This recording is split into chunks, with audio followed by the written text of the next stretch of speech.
Bueno, ¿qué tal amigos? ¿Cómo están? Muy, pero muy buenas tardes. Una vez más junto a ustedes, la 1 de la tarde con 34 minutos para este día 3 de julio del año 2026, junto a un gran profesional de la salud que ya ha hecho suyo este espacio, el doctor Alejandro Rojas, con el cual vamos a conversar temas muy importantes. Él de profesión médico, cirujano médico cirujano, urólogo su especialidad, pero constantemente está abordando diferentes temáticas de la salud integral, ve al paciente, no, oye, viene un riñón malo, oye, ahí viene un sistema endocrino malo, no, él ve la parte holística de las personas, el todo, mente, cuerpo y espíritu, un hombre que tiene una mirada muy profunda y el día de hoy nos va a hablar de un tema muy sensible para muchos, que tiene que ver con la donación de órganos. Vamos a dejar que les ponga el tema y en la medida que él va hablando, yo voy difundiendo en las redes sociales ya este live, porque siempre llegan preguntas, respuestas y ustedes después dicen, oiga, quiero escuchar el programa, quiero que me lo ponga en YouTube, quiero que en TikTok, quiero que en Instagram. Claro, me dan más pega a mí, pero es importante porque lo hacemos en beneficio de la comunidad. Alejandro, adelante con tu exposición. Súper, muchas gracias. Feliz de estar acá nuevamente. Hoy día el tema que les traigo a colación es un tema que, como decía Juanca, es muy sensible y un tema que siempre va a salir en algún noticiero, siempre va a haber algún caso, alguna noticia, digamos, que puede impactar al país y que constantemente se está conversando. Y yo creo que es un tema que debería conversarse, educarse y impartirse desde muy temprano, como es la donación y el trasplante de los órganos. Para que la gente que no sabe qué significa esto, es cuando una persona fallece, el fondo, la medicina actual permite extraer órganos que todavía pueden ser de utilidad para personas que siguen viviendo y que necesitan de esos órganos. Por ejemplo, los pacientes que están en diálisis, que es porque los riñones ya dejan de funcionar.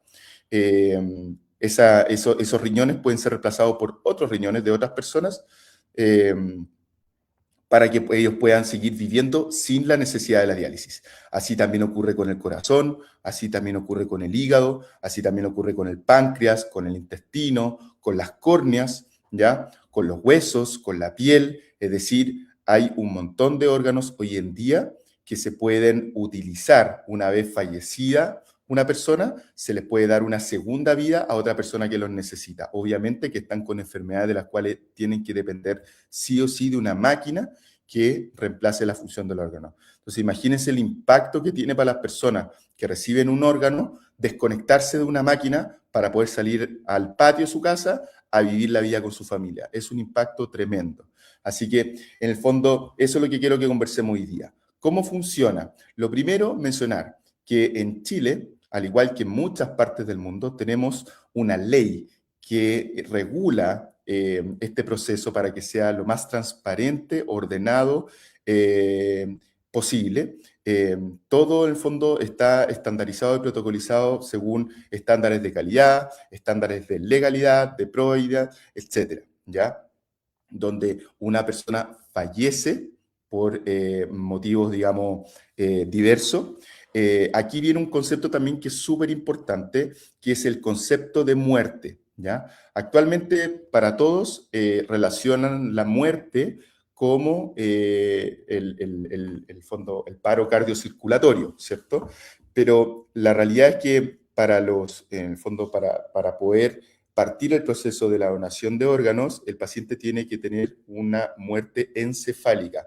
Significa estar muerto del cerebro. Y eso es súper importante hacer la diferencia, porque muchas veces las personas no entienden por qué si el corazón sigue funcionando, el paciente está muerto.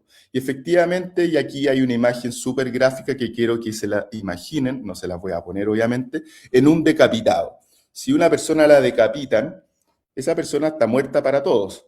Pero ¿por qué está muerta si el corazón probablemente sigue funcionando y sigue bombeando sangre y sale las películas como la sangre sale del cuerpo? El corazón sigue funcionando, pero la mente está muerta. Entonces, acá gráficamente es lo mismo. Cuando una persona está muerta encefálicamente, está muerta. Ese es para nosotros el concepto de muerte, ¿ya? Y es el concepto que nosotros ocupamos para definir cuándo parte el proceso de donación de órganos. El proceso no parte antes en la extracción, sino que parte una vez que el paciente está fallecido.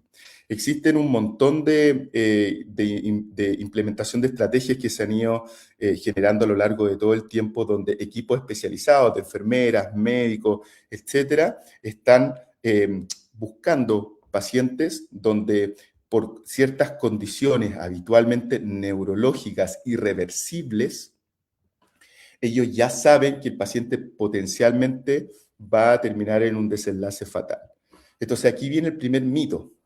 Si el paciente es donante, van a dejar que se muera para sacarle los órganos. Eso es absolutamente falso. ¿Por qué?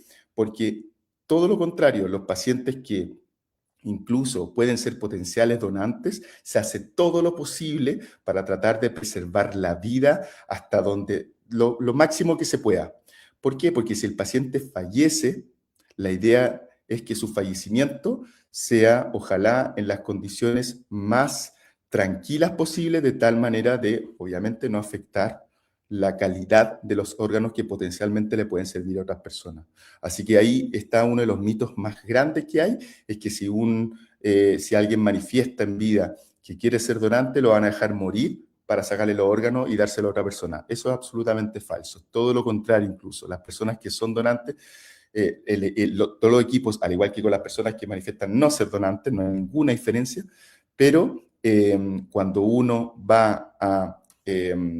piensa que una persona puede ser un potencial donante o que esos órganos le pueden servir a otras personas, hace todo lo posible para que esa persona viva y sobreviva hasta el último respiro que tenga, ¿ya? Justamente para que la calidad de esos órganos sea la mejor posible, ¿ya? Entonces, una vez que esta persona fallece y que tiene el diagnóstico con criterios súper establecidos, viene un neurólogo a verlo, digamos, y hace el diagnóstico de muerte encefálica, no solamente por criterios clínicos de examen físico, sino que también de hacen exámenes electrocefalograma, etc. Se confirma la muerte encefálica, ahí parte el proceso. Y después empieza todo un tema donde también viene el otro aspecto súper importante, que es la entrevista familiar.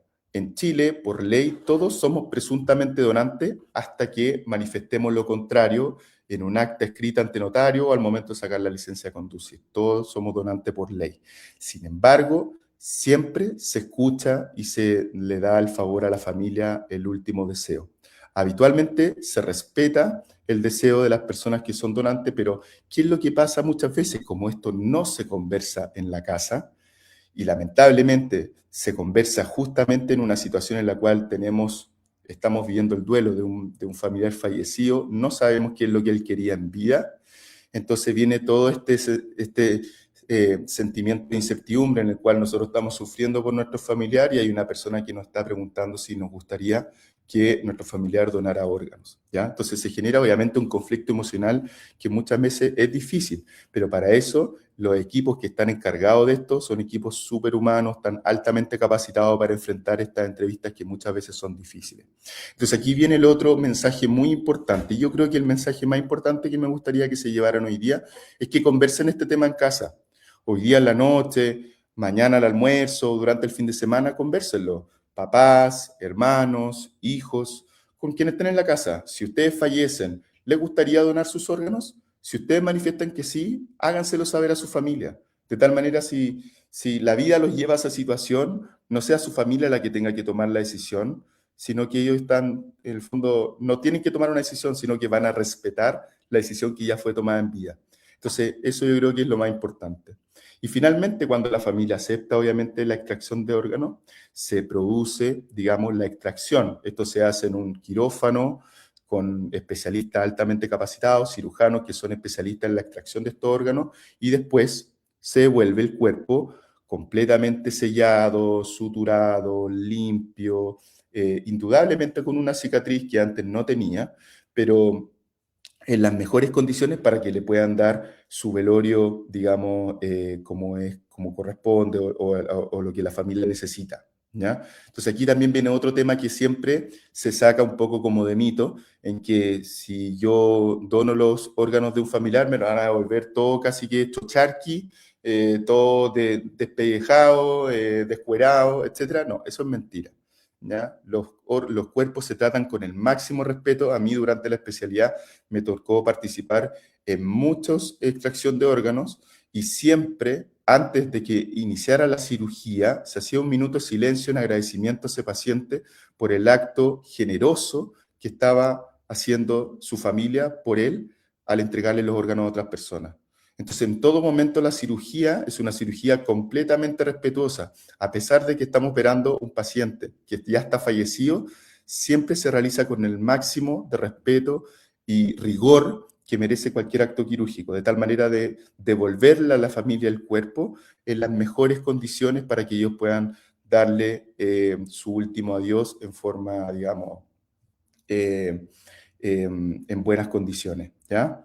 Y finalmente, cuando los órganos son transportados, ahí ustedes ven en la imagen que se transportan en unos coolers, porque obviamente los órganos después son transportados con unas soluciones de preservación para que no se deterioren con el paso de las horas, juntos van en coolers porque tienen que estar en un ambiente frío, porque eso también en el fondo disminuye el daño, y finalmente son operados y son en el fondo implantados en el receptor, ¿ya?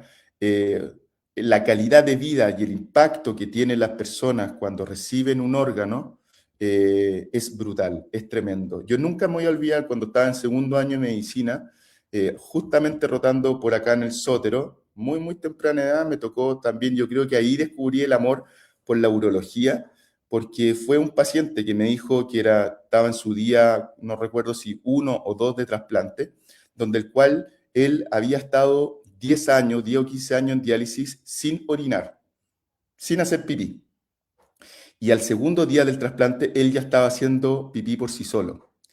Y ese acto que para nosotros los hombres o las mujeres es tan natural de ir al baño a orinar, que lo hacemos tantas veces al día en forma inconsciente, para esa persona era le cambió tal la vida de volver a orinar, solamente ese acto le generaba tanta felicidad que su felicidad me conmovió. De hecho, se puso a llorar y me contaba lo feliz que estaba por volver a tener un riñón y volver a poder orinar solo en su casa y no depender de una máquina para vivir. Eso a mí me marcó profundamente y así les podría contar millones de historias de pacientes trasplantados cardíacos, trasplantes hepáticos, de pulmón, de córnea, de páncreas, de intestino, de riñón, etcétera. Hoy en día existen trasplantes combinados donde hacen hígado, riñón, páncreas, riñón, corazón, pulmón, etcétera. Son de altísima complejidad lo cual ha ido evolucionando la medicina y ha logrado abrir puertas que históricamente estuvieron cerradas para estos pacientes. En vez de un diagnóstico lapidario donde los mandaban a morir a su casa, a disfrutar a su familia los últimos meses, hoy día se les puede ofrecer una esperanza de vida que permita que ellos puedan seguir viviendo. Entonces, por eso es súper importante tocar este tema, por eso es súper importante abordar, porque esto está lleno de mitos y creencias populares que se entienden, que nacen desde la ignorancia, siempre van a existir personas haters, ¿cierto? Que como que desconfían de todo, que la famosa lista de espera, para que ustedes sepan, en Chile, el 80% de los pacientes que se trasplantan pertenecen a FONASA. Otro de los grandes mitos que surgen es que donan los pobres y se trasplantan los ricos. Mentira, como les digo, el 80% de los trasplantados en Chile son cotizantes de FONASA. Así que eso de que la gente pobre le está dando los órganos a la gente rica, no. En la lista de espera de asignación de prioridad para que tú puedas recibir un órgano, te generan, del fondo te meten en una lista que se va ordenando según la prioridad y según la gravedad del paciente. Obviamente los pacientes que están más graves o que llevan más tiempo esperando un órgano están más arriba que los que están menos graves y llevan menos tiempo esperando, ¿ya? Así que así funciona la lista de espera. Y la lista de espera la maneja el Instituto de Salud Pública. Por lo tanto, tampoco es una lista de espera que puede ser modificada, alterada o, digamos, no sé, que se le pueda meter mano, por decirlo en buen chileno, para favorecer a alguno. Absolutamente falso. La lista de espera es única y es una situación completamente formal y transparente donde las distintas organizaciones, etcétera, no tienen, digamos, injerencia. Hay una organización establecida por el Estado que maneja solo esta organización, esta lista de espera, ¿ya? Así que eso les quería contar. Yo creo, como les digo, el mensaje para mí más importante es que esto lo conversen en la casa, que sea un tema, que no le tengamos miedo a conversarlo y que si yo quiero ser donante o yo no quiero ser donante, manifiéstenlo, convérsenlo, díganselo a su familia, de tal manera que llegado el momento, si en alguna oportunidad nos vemos envueltos en una situación como esa, la familia no tenga que decidir en un momento tan doloroso, sino que solamente deban hacer respetar la voluntad en vida. Está muy interesante el tema de conversación, hay hartas consultas. Verónica Cifuentes te dice, oye, qué bueno, gracias doctor por el aporte que está haciendo la comunidad en términos de la educación sobre estos temas.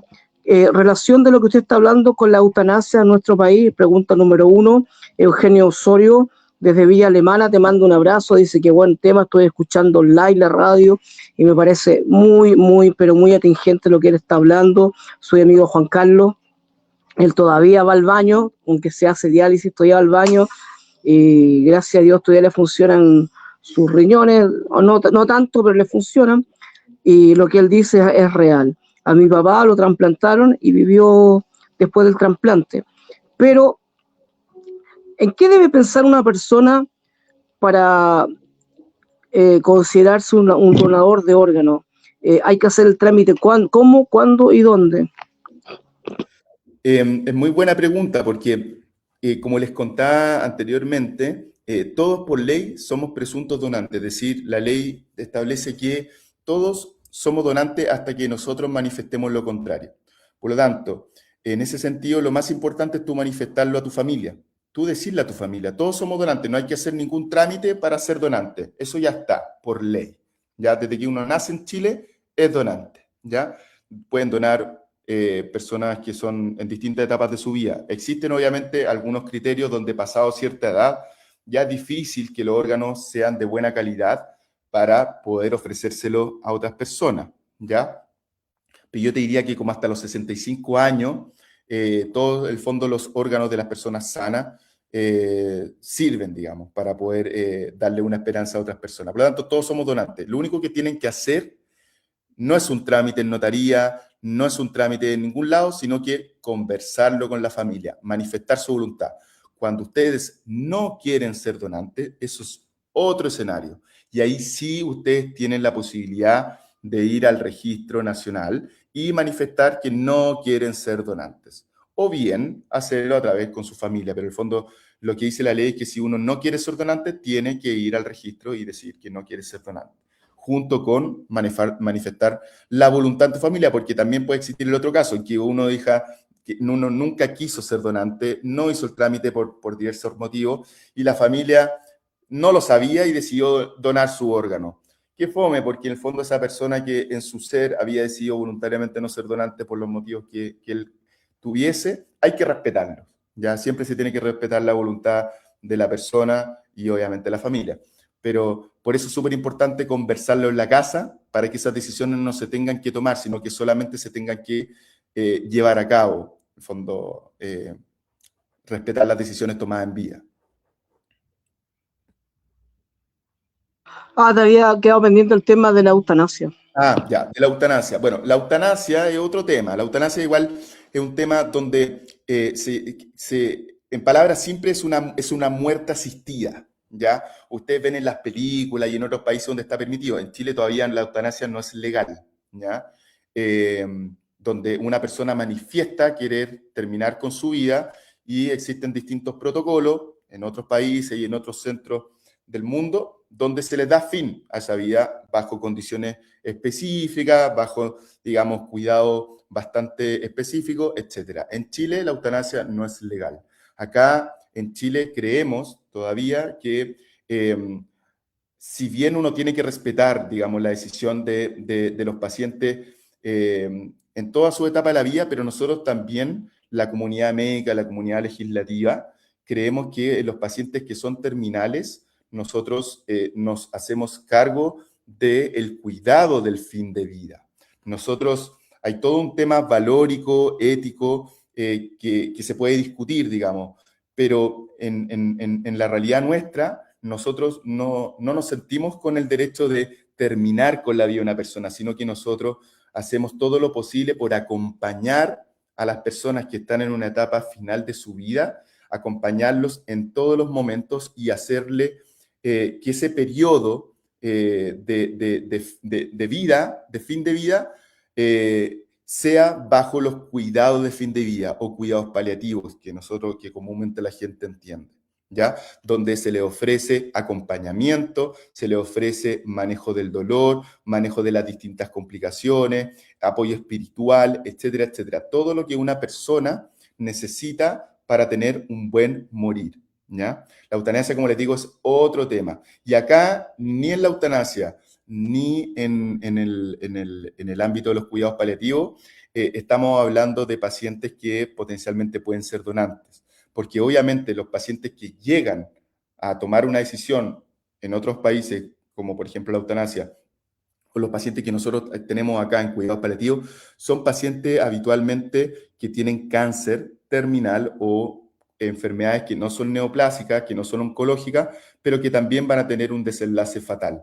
Hay un montón de historias y ustedes los pueden buscar en internet, donde existen enfermedades, por ejemplo, neurodegenerativas, donde el paciente va a terminar conectado a un ventilador mecánico y va a terminar, digamos, con serie de secuelas y probablemente va a fallecer. Entonces, los cuidados paliativos son los que acompañan a este paciente en toda esa transición, en todo ese viaje de la última etapa de su vida. Por lo tanto, no son pacientes que por su condición basal pueden ser donantes, porque recordemos que para tú donar un órgano, lo principal es que tu órgano que tú estás donando, que estás regalando, sean órganos de buena calidad. Por lo tanto, personas, por ejemplo, que tienen un cáncer activo, no pueden donar órganos.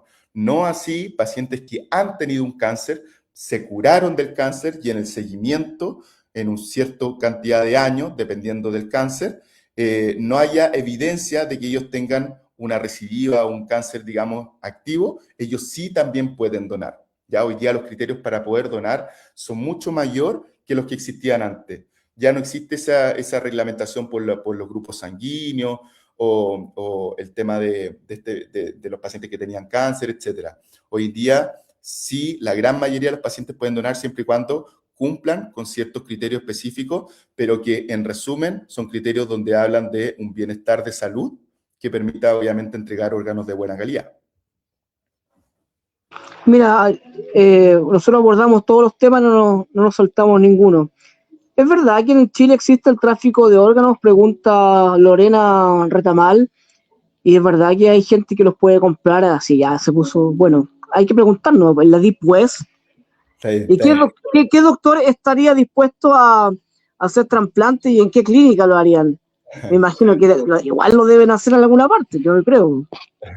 Mira, la pregunta que hace Lorena, te agradezco muchísimo porque te diría que es el mito, pero por lejos, el más frecuente y el que más se escucha. Y la respuesta categórica es no, falso, imposible. En Chile nunca ha existido, no hay evidencia, ni que va a existir tráfico de órganos. Se lo comento por varias cosas. La primera, porque como les digo, está reglamentado por una ley. Por lo tanto, cualquier cosa que sale fuera de la ley, lo primero es cárcel. Estáis condenados, ¿ya? Segundo, el personal médico que realiza este tipo de cirugía es un personal, imagínense que para hacer, por ejemplo, un trasplante de hígado, un trasplante de corazón, el gallo tiene que estudiar 7 años de medicina, 3 años de cirugía, 2 o 3 años de cardiocirugía, después se tiene que ir probablemente al extranjero a hacer una subespecialización en cardiocirugía, trasplante, que son 2 o 3 años más. Estamos hablando por lo menos 15, 20 años de estudio. ¿Se va a arriesgar ese ser humano por un par de lucas a hacer un acto malicioso de trasplantar un órgano que no debía, en un lugar que no debía, al paciente que no debía, cuando les pueden caer las penas del infierno, no solamente legales, sino que de toda la comunidad médica? Y no lo va a hacer. Nunca ha existido y nunca va a existir en Chile. ¿En otras partes del mundo existe? Sí existe, lamentablemente. Existe, es una realidad en varias partes del mundo. En Chile, afortunadamente, nos tenemos que sentir orgullosos porque nuestros estándares de calidad pertenecen a los países que son top en este sentido a nivel mundial, ¿ya? Así que no existe eso. Por otra parte, la comunidad médica y los especialistas, tanto cirujanos como subespecialidades que son médicas, como hepatología, nefrología, cardiología, broncopulmonar, nefro, etcétera, que el fondo que son los que llevan a estos pacientes trasplantados, los que los cuidan toda su vida, antes, durante y después del trasplante, son súper pocos. La gente que realmente se dedica a este tema son pocos, porque duermes mal, porque estás de turno muchas veces al mes, porque si sale un órgano, aquí no hay Pascua, no hay Año Nuevo, no hay cumpleaños, el órgano no te va a esperar, el órgano tiene los minutos y las horas contadas. Entonces, si yo me dedico al tema y hay un paciente que donó su órgano en Punta Arena y yo estoy en Santiago, yo tengo que ir a Punta Arena a buscar ese órgano, volver y trasplantarlo, y tengo que hacerlo todo contra el tiempo. Por eso ustedes van a ver de repente escoltas policiales a la ambulancia, tratando de llegar rápido a los hospitales, porque esto es una actividad que es contra el tiempo. Entonces, buscar un lugar también clandestino que tenga el equipo altamente quirúrgico, médico, de enfermera, de técnico, de kinesiólogo, de laboratorio, imagen, etcétera, todo lo que involucra este proceso en forma clandestina y en una clínica ahí escondida, no sé en qué lugar, es completamente falso, es imposible. Yo creo que nadie se arriesgaría a hacerlo. Y como les digo, la gente que está en el trasplante no es buscando lucas, eso es claro, porque podrían estar haciendo otras labores, quizás ganando más plata, durmiendo mejor, pasando más tiempo con su familia, sin embargo, están ahí porque hay un acto de vocación, hay un fuego interno que a todas esas personas les llama, digamos, a dedicarse a este tema. Así que te agradezco la pregunta porque en realidad, como te digo, es el mito más frecuente que se dice, pero es completamente falso, afortunadamente acá en Chile. En tu labor médica durante tus años de formación y cuando partiste en el SOTE o bien en otro hospital, te tocó hacer trasplantes, ¿cierto? Aprender el tema de los trasplantes. ¿Cuál es tu mirada con respecto a la gente que se suicida? Me preguntan por acá, Elena Rojas. Mira, es súper interesante esa pregunta la que hace Elena, porque, a ver, hay dos cosas. Bueno, en mi formación, obviamente, yo me formé en la Universidad Católica. Hoy día, de hecho, salió una noticia que cumplieron el hito del trasplante número 900. Un gran volumen de trasplantes, es un centro que hace mucho trasplante.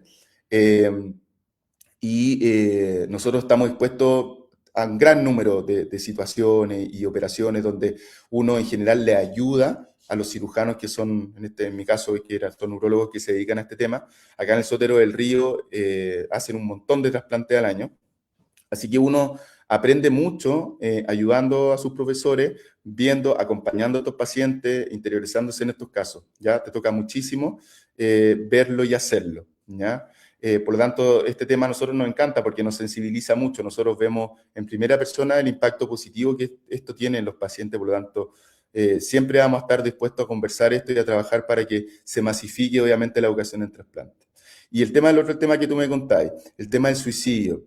El suicidio, efectivamente, es otro tema, digamos, un tema lamentable que algún día yo creo que lo deberíamos comentar y hablar sobre el tema de la salud mental, que es una enfermedad tristemente que es muy prevalente en nuestro país y en el mundo en general, y que puede terminar en estos desenlaces fatales, ¿ya? El tema relacionado a la donación de órganos, claro, una persona que se suicida puede ser donante, depende, como les contaba, depende del contexto, depende de la situación clínica. Como les decía al principio, acá en Chile, nuestra legislación incluye a los pacientes que pueden ser donantes que tienen muerte encefálica. Entonces, independiente de la causa de muerte, como les contaba al principio, si fue suicidio, si fue traumático o una, ¿cómo se llama? O una eh, enfermedad, digamos, catastrófica, etcétera.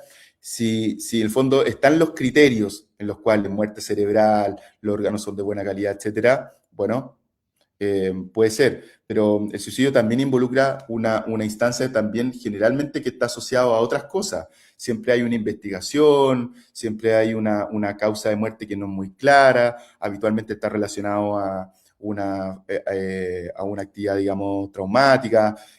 Sin duda es una situación, digamos, para la familia muy dolorosa. Entonces, es un caso bien complejo. Yo desconozco, y aquí quiero ser súper franco, cuántos de los pacientes, digamos, que lamentablemente terminan suicidándose Si existen casos de que en algún momento fuera un donante de órganos, no lo sé, pero me imagino que no debe ser una situación fácil de abordar o llevar. Yo te diría que todos los casos que yo vi, a los cuales nos expusimos, en general son pacientes que ya están hospitalizados, que llegaron con distintos enfermedades, que están en unidades de cuidado intensivo, que están digamos, en fases terminales de su vida, y ahí, en el fondo, parte todo este proceso. Nunca me tocó ver una circunstancia como esa asociada a un suicidio, así que la verdad lo desconozco, no me atrevería a decir qué es lo que ocurre en esos casos, pero me imagino, mi intuición me dice que es una situación muy, muy difícil de abordar.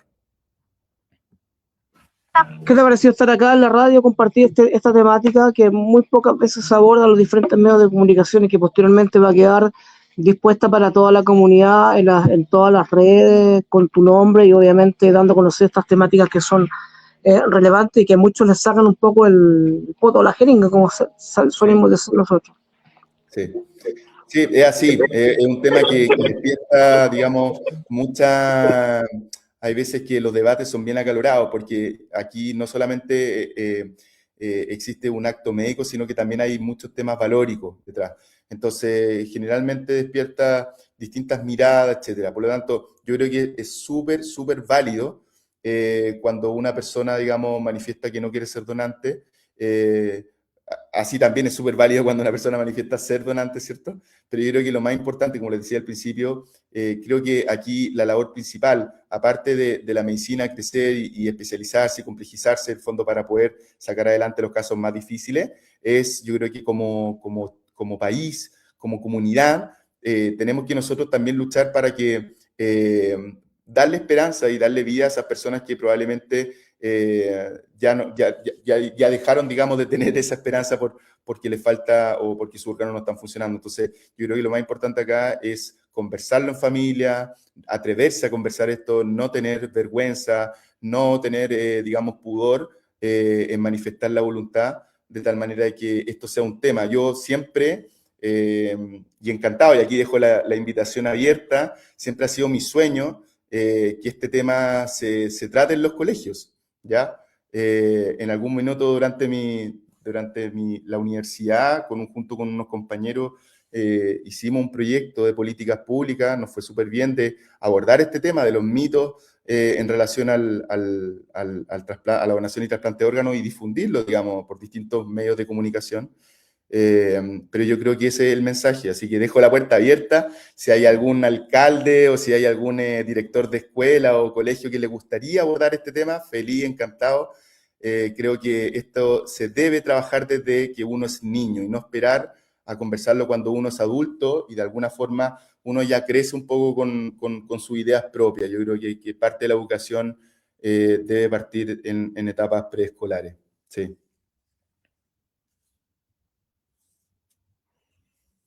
Muchas gracias, ha sido un programa muy interesante, yo creo que va a tener mucha repercusión, había harta gente conectada en un momento y hay harta gente también escuchándonos por las señales de audio. Tu mensaje final frente a este tema, ¿dónde dirigirse, con qué atenderse, dónde encontrar más orientación sobre estos temas? El Ministerio de Salud actualmente tiene toda una sección dedicada a esto. Hoy día existe un coordinador nacional de trasplante y desde ahí en adelante hay todo un departamento que se dedica. Así que si ustedes se meten en internet, van a encontrar muchísimo material oficial, ¿ya? Aquí también hay que hacer un hincapié en eso, no creerle a las fake news, ni como mencionaban por ahí, el tema de la deep web, que uno puede encontrar noticias absolutamente falsas y que la verdad es que lo único que hacen es generar daño en esta cuestión.